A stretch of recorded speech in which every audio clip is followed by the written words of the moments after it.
ମୁଁ ସ୍ମିତା ଆପଣମାନଙ୍କୁ ସ୍ୱାଗତ କରୁଛି ଲର୍ନ ଇନ୍ ପାଇପଲାଇନ୍ ଚ୍ୟାନେଲକୁ। ଏହି ଚ୍ୟାନେଲରେ ଆମେ ମହାପୁରୁଷଙ୍କ ଜୀବନୀ ବିଷୟରେ ଜାଣନ୍ତି, ତା ସହିତ ଟିକେ ଆଗକୁ ବଢିବା ଆଉ ଜାଣିବା ଓଡ଼ିଶାର ଇତିହାସ।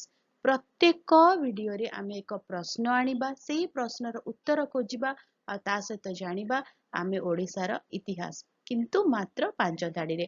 ଆଉ ଯଦି ଅଧିକା ଜାଣିବାର ଅଛି କମେଣ୍ଟ କରିବ, ତାକୁ ଆମେ ନେଇକି ଆସିବା। ତାହେଲେ ଯିବା ଜାଣିବା ଆଜିର ଭିଡିଓରେ କଣ ରହିଛି। ଆଜିର ଟପିକଟି ହେଉଛି ସାମୁଦ୍ରିକ ବାଣିଜ୍ୟ ଏବଂ ନୌଚାଳନା ପ୍ରତି କଳିଙ୍ଗର ଅବଦାନ। କଳିଙ୍ଗ ଏକ ପ୍ରମୁଖ ସାମୁଦ୍ରିକ ଶକ୍ତି ଥିଲା, ଯାହା ଦକ୍ଷିଣ ପୂର୍ବ ଏସିଆ ସହିତ ଦୃଢ ବାଣିଜ୍ୟ ସମ୍ପର୍କ ରଖିଥିଲା, ଯେଉଁଥିରେ ଶ୍ରୀଲଙ୍କା, ଜାଭା ଏବଂ ବାଲି ଭଳି ଅଞ୍ଚଳ ଅନ୍ତର୍ଭୁକ୍ତ।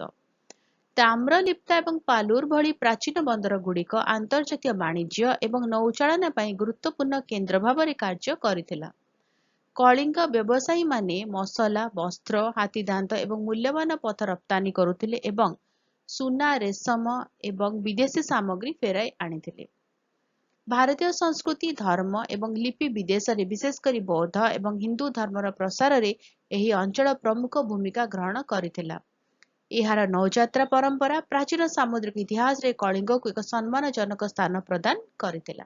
ଭିଡିଓଟି କେମିତି ଲାଗିଲା ମୋତେ କମେଣ୍ଟ କରିକି ଜଣାଇବ। ଯଦି କିଛି କ୍ୱେଶ୍ଚିନ୍ସ ଅଛି, କିଛି ଡାଉଟ୍ ଅଛି, ତାହେଲେ କମେଣ୍ଟରେ ଲେଖିକି ଦବ। ଆଉ ଭିଡିଓକୁ ଅନ୍ୟମାନଙ୍କ ସହିତ ସେୟାର କର, ଚ୍ୟାନେଲକୁ ସବସ୍କ୍ରାଇବ କରି ବେଲ୍ ଆଇକନ୍ ପ୍ରେସ୍ କରି ଅଲ୍ ନୋଟିଫିକେସନକୁ ଅନ୍ ରଖିଥାଅ। ତାହେଲେ ରହୁଛି, ଦେଖା ହବା ଆଗାମୀ ଭିଡିଓରେ। ନମସ୍କାର।